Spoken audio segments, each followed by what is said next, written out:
everybody, and welcome to the Festival of Hope Community Chat. This week, the theme that we've been exploring is abundance, inspired by Canadian Thanksgiving, which is coming up on Monday. And we have so enjoyed spending the last 3.5, 4 weeks actually with all of you. Thank you so much for joining us tonight. My name is Jenny. I'm Soaring Spirits Global Operations Manager, and we are so excited to welcome 3 of our Canadian community members here with you guys tonight. They are going to share all different kinds of information about Thanksgiving and how it's celebrated up north, as well as they're sharing their homes and their kitchens and their hearts with us tonight. We have 3 lovely guests, so without further ado, I will introduce the host for this evening, Miss Cindy Lang. Hi, everybody. Welcome. Okay, so my name is Cindy, and I have been a part of the Soaring Spirits Camp Widow since 2013, and it's incredible. It's changed my life, and I am just very honored to co-host this evening, and I can't wait to introduce Holly and Addi to bake our pie. So I am a grief and loss coach, a bereavement educator, and I am also a registered social worker. I have a private practice here in Calgary. That's where I am, and in Alberta. So it's such an honor to be here. When I was looking up about Thanksgiving, and Michelle was asking me, what does it mean for me? And one great definition, there's many things about Thanksgiving, but we celebrate the harvest and other blessings of the past year. And what I loved about that is we look back at the past year, because we know with COVID and so much has changed and so much has been canceled, and we only make soft plans today. And Thanksgiving for us this weekend and for you coming up in November could look very different for everybody. Our people could be different who are sitting around the table with us, and it could be a lot of changes that we're experiencing for Thanksgiving. So I loved about celebrating the harvest, and when I thought about that, I thought, what have we harvested this year in our lives? Is there anything that we've harvested personally that we could be grateful or thankful for? And looking back at this past year, another one was an expression of gratitude for survival. I really liked that, and I have never seen that before. And we're all surviving this. And for our widowed community, any of you who have come here from our community of being widowed, it is about survival. And then hopefully thrive at some point. And so we celebrate the fall harvest. What does that look like? For what do we harvest in the fall? Beets, carrots, radishes, turnips, members of the cabbage family, all the root vegetables, and pumpkin. So it's such a great segue. And Jenny was commenting that she loved where I am with the orange wall. I didn't paint it for today, honestly. It is that way. And the other thing is, around Thanksgiving, I read that gratitude can be a spiritual force that empowers us to scale to higher heights. That was under Thanksgiving. I also thought that was really interesting. So gratitude can be a spiritual force that empowers us to scale to higher heights. And so today, I wanted to give thanks to everyone. I wanted to give thanks to Holly Wagg for her contribution to this world. And I know that Holly will be able to share way more on that than of course I will. I'm going to introduce Holly and Addi. So Holly was widowed in April of 2017 when her wife Julia died from leukemia. Together they had 3 children, one of whom you'll get to meet tonight. There she is, Addi. Hi, Addi. Thanksgiving was one of their favorite holidays, and in keeping with old traditions alive, they still bake pumpkin pie each year. And so I don't want to take up any more time because we are going to get cooking. Holly and Addi, it's all yours. I am going to watch the chat. So if anybody has a question while we're cooking, I will be interacting with all of that too. So there you guys go. Thank you. Oh, thanks so much for having us. And I'd like to start out by saying I'm not a baker. Like, I like to bake and I like to think I'm good at it, but I would also like to say that it's probably because I can read recipes. But we'll also discover tonight I've already messed this up because I didn't read the recipe before we started tonight, and I've already roasted my pumpkin wrong. So hopefully, we'll recover from that gracefully, and we'll figure out how that goes. So thanks to Cindy and to Jenny for the introduction. So I think one of the reasons why we chose this night, or when Michelle said she needed somebody to help by baking pie, when Jules died, she died actually on Good Friday. And so Easter was the first holiday, but like everybody was still at my house because like nobody had left, right? So I just was in a stupor, and somehow food, I don't even know who cooked it. Like I cannot remember. It just like ended up on the table, but there was like 15 or 20 people there because everybody had been around while she was in her final days and in the ICU, and then passed away. And then so we just had this Thanksgiving, and it was weird. And I'm sorry, we had this Easter, and I don't remember anything about it. So when it comes around, is the first actual big holiday that we had without her was Thanksgiving, and it was like our holiday. And I would love to tell you that I could remember a lot about what we did the first year, but I can't. I've spent a lot of time thinking about it. So many of you may not have recollections, or if this is your first Thanksgiving on your own without your loved one, do your best. And thankfully you probably won't remember it in a couple of years from now as part of my advice about what you did.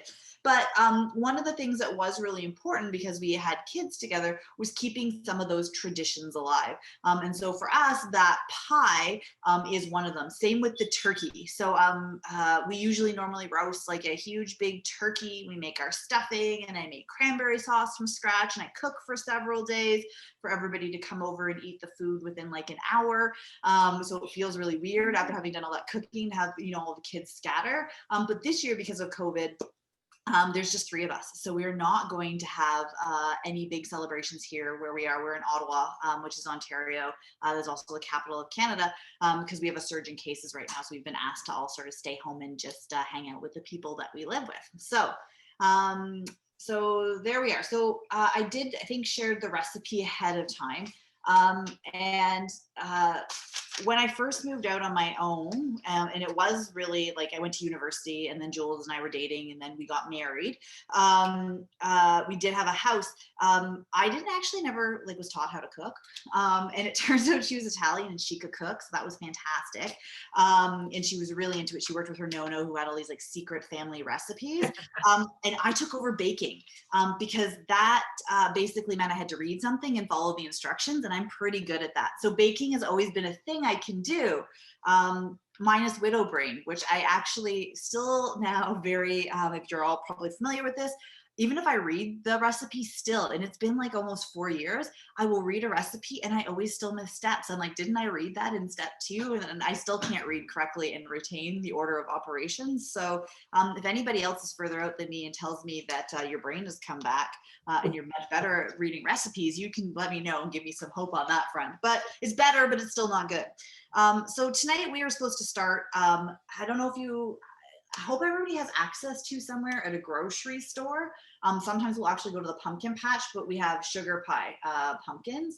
And this is what we normally start out with. So let me tell you, this is revolutionary. If you have never made a pumpkin pie with the pie from pumpkin, like the pumpkin from, well, I guess the inside of the puree from the pumpkin itself from scratch, you're missing out. Growing up, I never liked pumpkin pie. I always I don't understand what the big deal is about it. And I would eat the whipped cream off of the store-bought pie and then toss the rest of it out. I never liked it.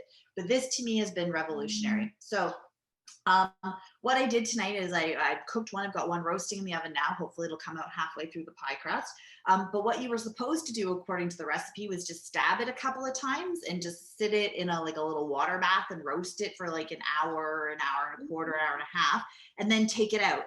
But I got confused with squash and I just chopped it in half and seeded it and I cooked it. And it wasn't until we were prepping for this that I remembered that that's what I was supposed to do. So the key thing with the pumpkin, and I think we'll move our camera down a bit lower, is you want to pierce it because this is like eggs, it can explode. I've never exploded an egg in a microwave and I've never exploded a pumpkin, but like potatoes, just always remember to pierce it first. So I think we'll start there. Addi, do you want to do the knife work, or do you want me to? Can I stab it? Yeah, but gently. Yeah, other. Can you turn the knife around the other way, honey? Yeah. Sure. Okay. So you want to hold the pot. Okay. We don't have time to go to the hospital tonight, honey. Okay. All right. There you go. So pull it out. Yeah, I know. Okay, and let's do another one right here. Perfect. And now, do you need help pulling it out again? I'd probably do this with a smaller knife, but you know, sometimes we just use what we have. Actually, you should probably stand out of the way because I think that could be. No, let's put there. All right. Do you want to do one last piercing right here? Go all the way through. Do you have it this time on your own? Push hard. There you go. You got it. Nice job. Look at those cooking skills. Ow! And now she reads in English. It's fantastic. Are you serious, Mom? Yeah. Oh, Addi's a francophone. Julia was a francophone, and so we always had her in French school until this year. And that's been interesting because my French is pretty horrible. It really is. It really is. So, but Addi has just, her French reading was like beautiful. But when we put English stuff in front of her, she was like, I don't know what this means. But this year, as she was reading the whole instructions for tonight and telling me what I needed to do, it's really quite on point. So what we would do is now we're going to take this little pie pumpkin and we would put it, do you know the little, well, let's grab the white one here. Oh, this one. Yeah, let's try that. A little dish like this. Just gonna put about an inch of water in the bottom, and then we'll just pop it in the oven. So this is really step one, right? You want to get that little pumpkin and you want to get all the stuff out of it, and you have to separate the seeds, right? We will once it comes out, when it's roasted, because it's really neat once it's roasted. And yeah, and what's great about this is whatever you don't use in your recipe, you can freeze it. Because I should also tell you, on Addison's birthday one year, I made pumpkin cupcakes with a cream cheese frosting. Good. So this is the gift I'm giving.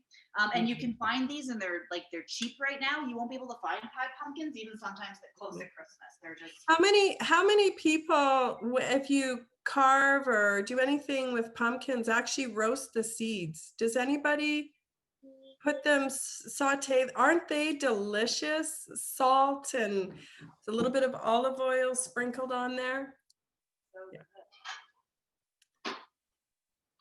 Martha Stewart, who was my foray into the kitchen, she also has this one where you can put spices on the seeds if you just Google it, and there's like a little bit of sugar, and I think there's some cardamom and some ginger. I can't remember. Well, I'll have to Google it, but those are really good pumpkin seeds. And then like you're only supposed to have like I think some of them, and then you know, I end up eating the whole thing by myself. I wanted some. Can I open this? All right. So we're going to talk about pie crust next. Okay. This is very important. Hold on. Oh, you want to open that? Okay, yeah. Open that, but before you do it, remember how there's the line on it that tells you how much is a cup? I need you to cut it in half. Right in half on the middle there. Can you do that for me? Yeah. Okay. You should trust me with the knife. Well, no, you do really good on this. Just don't put your fingers underneath it. There you go. You got it. Ow. Let me know if you want help. No, okay, yeah, but let's not put your hand. There you go. Flat. Yeah. So all right, this is, well, you can see it, it's not, you know, it's supposed to be cut, we need a cup, so it needs to be roughly cut and evenly in half. But Martha Stewart, so pie crust. I don't know about you guys, but pie crust has always been this thing that's been like a little bit hard for me. Like it took forever to find a recipe that I really liked. And this one, and it's, Addi, I'm gonna say it, but you're gonna correct me because your French is much better. Mm-hmm. How do you say pâté brisé? Is that how you say it? No, I don't know. Yes, it's kind of. I'll let you pass. You pass with that one. Okay, you let me pass. How would you say it? I don't know how to say it in French. Or you don't know how to say it? Pâté brisé. Oh, see? So I say pâté brisé, and she says? Pâté brisé. See, she's got the R's. It's very, very lovely. So she has this pie crust recipe. And what I love about this recipe is you can use it for a sweet like a pie, but you can also use it for savory if you just add a little bit more salt and pepper or whatever you want into it. So I'm actually going to double the batch tonight when we make it, because I'll use the sweet version, and the sweet version is just the one that's in the recipe for the pumpkin pie. And then I'm going to put about, I would say about, oh, don't do that, honey, it'll be really loud, half a teaspoon of black pepper in the second half of it, and I'm going to make it tortillere. So one of the other Thanksgiving traditions that we have, and you'll find this also with a lot of French Canadians, whether they'll do it at Christmas or at Thanksgiving, is a tortillere. And so Jules and I got a cottage, I don't know, like 2016, 2015, 2014, yeah. And our first cottage together was a one-room shack. Like, it was literally, we had 4 acres of land. It was one room. There was a 3/4 wall dividing it between the king-size bed that Addison, Jules, and I slept in together. We had no running water. We had no toilet. So when our first Thanksgiving came and we were like dead, set against, we're going to spend it at the cottage. It's going to be amazing and magical. We love fall. I was like, I'm not cooking a turkey at the cottage. Are you kidding me? What am I going to do? So tortillere became part of one of the traditions that we continue forward. So this pie crust recipe is great because it'll do both. So what we have to do, Addi, first is we've got to cut these things into little cubes. I'm not doing that. Wow. The ultimate, but does everybody usually, do you guys do, all of you here tonight, who do you do turkeys, mashed potatoes, sort of all those traditional fixings? Mary Moore is saying no. Okay, so no way, Jose. Lynn is saying no or yes. No. Okay, that's good to know. I love it. I love it. If you do feel like sharing on the comments on the side while they're chopping up the butter, that would be awesome to give us a little taste of what do you guys prepare, our incredible neighbors, for Thanksgiving. Oh, pumpkin cheesecake. Delicious. I've never had that. We need some recipe sharing. So there's this, when we lose our partners, some things that we really either enjoyed together or they brought to the partnership, such as cooking. Some of you have been mentioning that. Sometimes it can be really difficult, isn't it, to even make a traditional meal, it's like that, holding that joy and sorrow. And sometimes we just can't. Sometimes we lose that interest there. Our family tradition is a theme around the world. So we pick a country and do a theme dinner based on the food from that country, because my dad and my uncle did not like turkey. What an excellent idea. And Kathy, it was your husband that made the pumpkin cheesecake. Yeah. There's a lot of symbolism, and we come together in our gatherings. Food brings us together, love, partnership. There's a lot that goes on around the table, isn't there? And eating of the food is just one part of it. How's that butter going? It's coming along quite well. We're now going to measure out for us our 2.5 cups of all-purpose flour. Okay. I followed my own instructions and I reread the instructions because I almost threw the butter in the food processor. That's not quite the step we're at yet. So we're going to start off with Addie's going to put 2.5 cups of flour, and then she's going to add a teaspoon of salt and a teaspoon of sugar. One of the cool things about this is when I always wanted one of those KitchenAids, but they're like really expensive. So finally I got enough points on my Visa and we got one for free. But so I've only actually had one for like 3 or 4 years, but it is like revolutionary. Has it been 5 years? Yeah, revolutionary in terms of baking.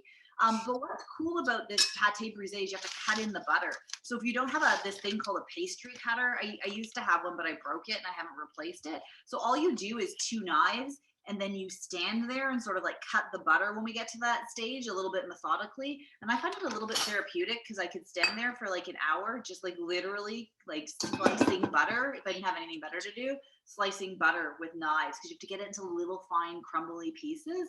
And that is, I do like that part. So Addison, are you asking what we do next? Did you add 2.5 cups of flour in there? Okay, so do you remember how much a teaspoon is on there? Yeah, I know what a teaspoon is. No, don't know. Yeah, so do the salt, and then you can do the sugar. We'll put them in there. Always monitor this stuff, because sometimes the teaspoon and the tablespoon get confused, and that makes a big difference on the quality of your crust. I never do that. Oh, wait. She just ran over to the sink and went, oh, wait, I got to double check again. Oh, no, wait, I'm right. She did it. She got the right one. Yeah. Teaspoon versus tablespoon. All right, she's going to pour. We've taught in our household that you should always pour the salt over the sink and not your baking dish. Well, see, there we go. So just wipe the extra salt off into the sink.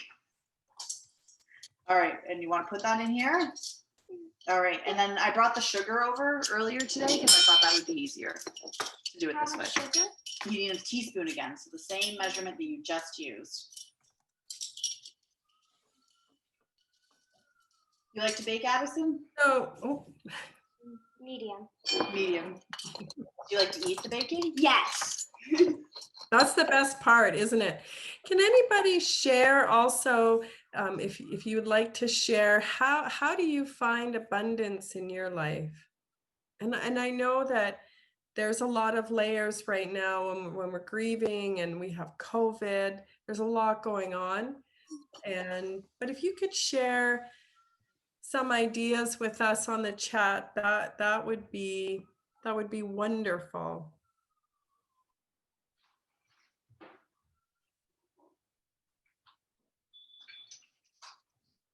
I see such a common theme tonight that these bonds that pull us together for us. One is that many of you are sharing that your husbands were the chefs in the home, and how very much you're missing that right now. And not just today, of course, but especially when these holidays are coming. And we have two right away, don't we? We have Thanksgiving, which is now, and then Christmas is right around the corner after that. Thank you for sharing your stories and expressing what you're missing so much. Finding abundance in friendships, especially during this time. So thankful for virtual options. Yeah, we are wired for connection. And it's not how we want to be together. It would be way better to be in the room, and so this is the next best thing.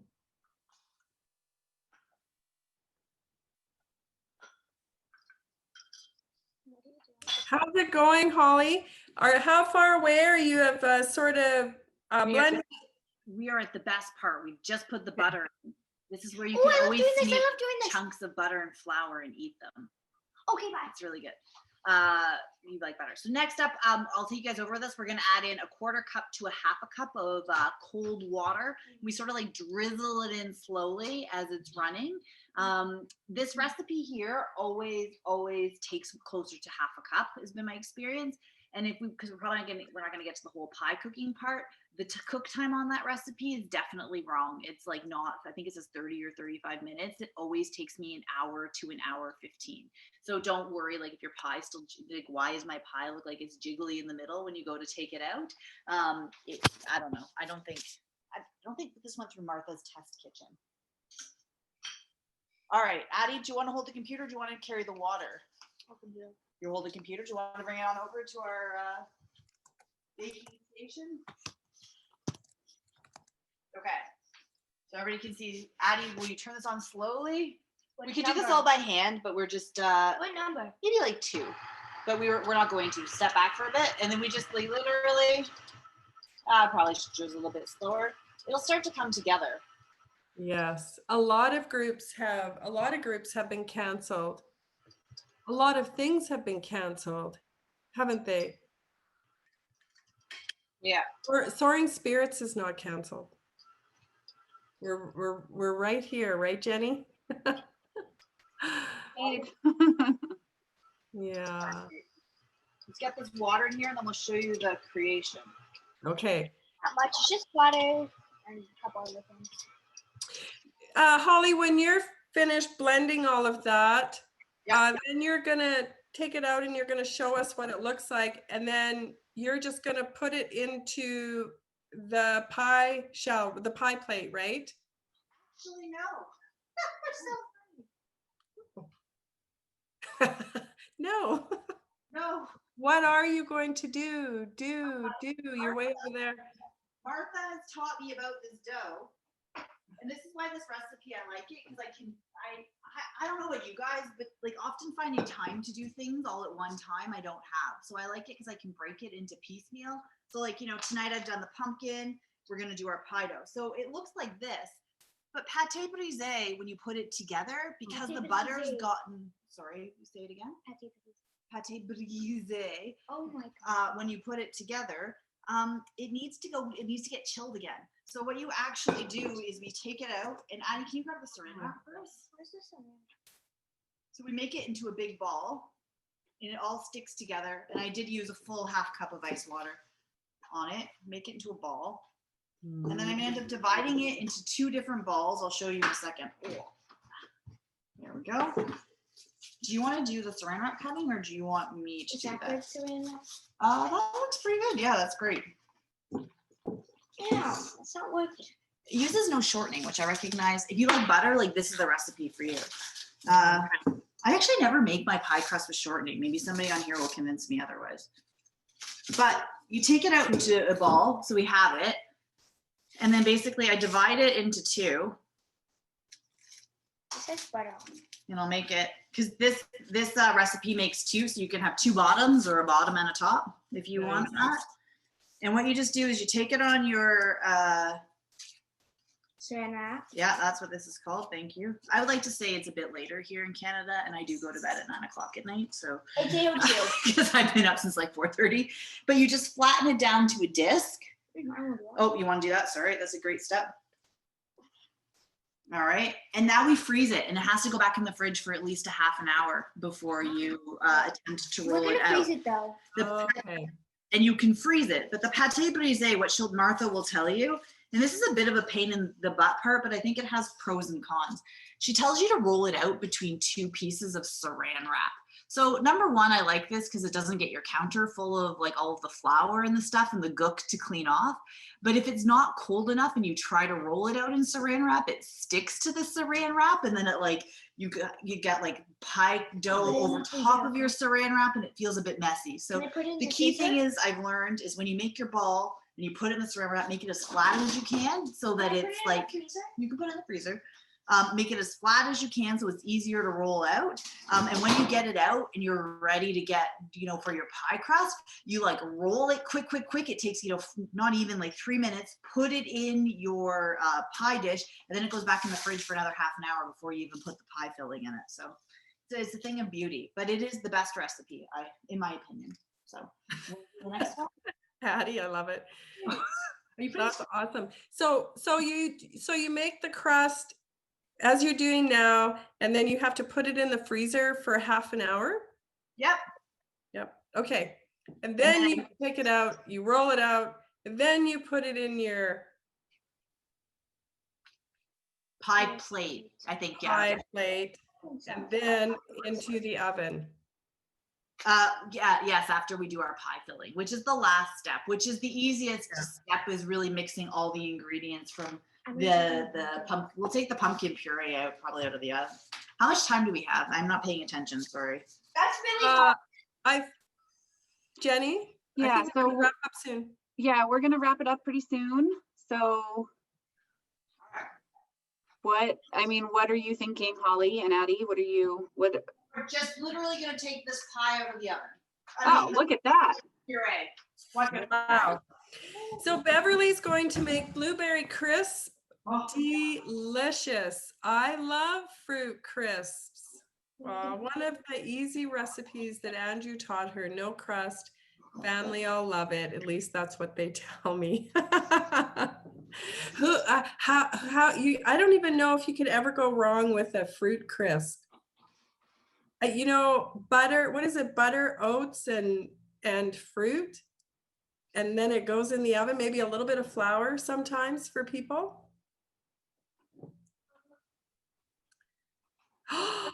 Okay, you guys ready? So this is the way you weren't supposed to do it, but I think it'll be just as fine. So we just roasted this. Wow. It's 45, I think. No, 6:56. Okay. Well, no, 6:46. Okay. And what you'll see, has anybody else roasted? Am I the only one who's ever roasted pumpkins before? I really like doing it. I'll show you the screen. So the water normally when it's whole, but it just looks like squash. But what's great about this is it flakes out. So all you have to do is don't use the skin and just let it cool first. It'll be easier. But you just scoop it all out, and there you go. You have fresh pumpkin for your pie, and it tastes amazing. Life-changing.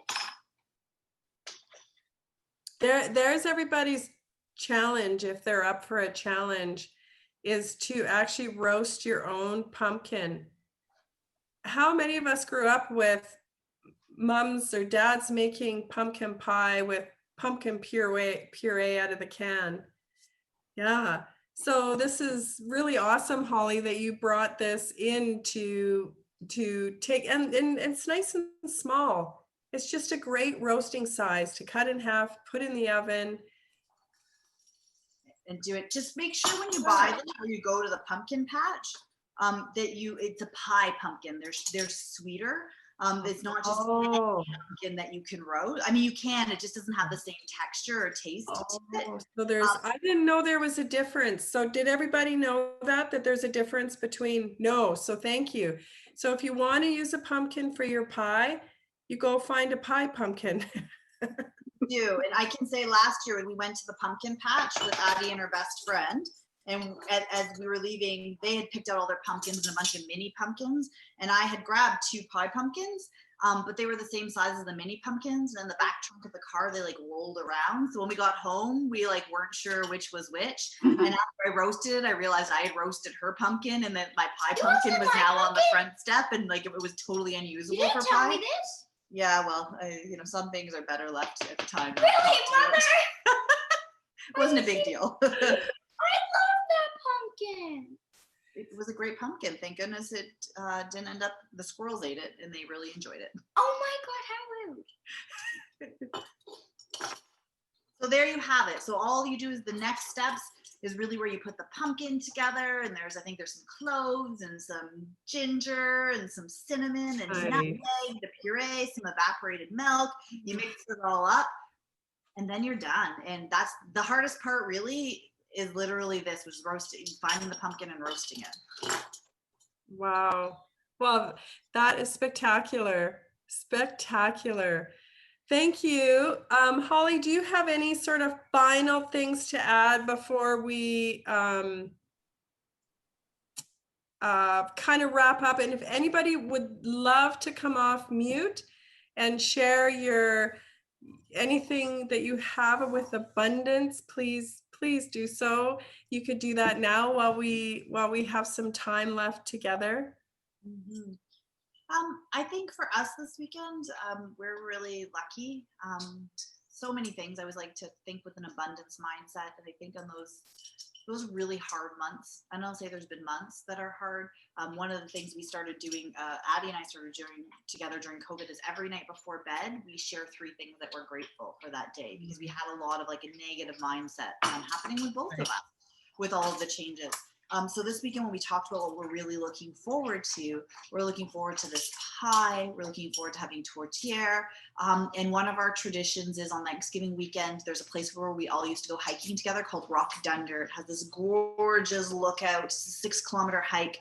And after Jules died, we got a memorial bench for her there. We scattered some of her ashes there. So on Sunday or Monday, depending which is the better weather day, we'll take that 6-kilometer hike and we'll have a conversation. Country Mark and I get to feed the pig. Yeah, we have to go talk to mama at the bench, and then we go to this country market and we feed the pigs. So it doesn't always look like some of the old traditions, but it's a mixture of old and new. And that's been really, really, I think, healing for both of us throughout all of it.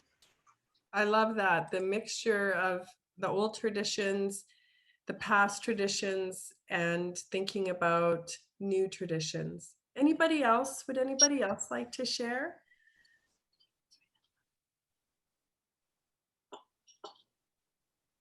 I'll share. I put in the chat that I'm feeling abundantly grateful for my friendships and technology in general, because you guys, we wouldn't be able to do this without any of this. The Festival of Hope would not exist if we weren't able to connect through technology. So I'm so grateful that we do have that choice. It is definitely not the same as meeting in person, but it is a good substitute for the times that we're in. So. And thank you so much. I never knew there was such a thing as a pie pumpkin. I don't like pumpkin pie, but you've convinced me I may have to try it this way. So let me know if you find it revolutionary, because I was You tell everybody about this. Yeah, I was convinced I hated it, and it turns out it's like cherry pie for me now. I know cherry pie is the best. Thank you. So no, I will see what we can do. I'm not sure in California we have pie pumpkins, but maybe we do. I think I love it. I can't answer that. I don't know. Do you think they have? They probably do, because I've seen a whole bunch of. We do. You're right. We probably do. Apparently they're on TikTok, so obviously they have to be in California. No. They literally in the violet releases.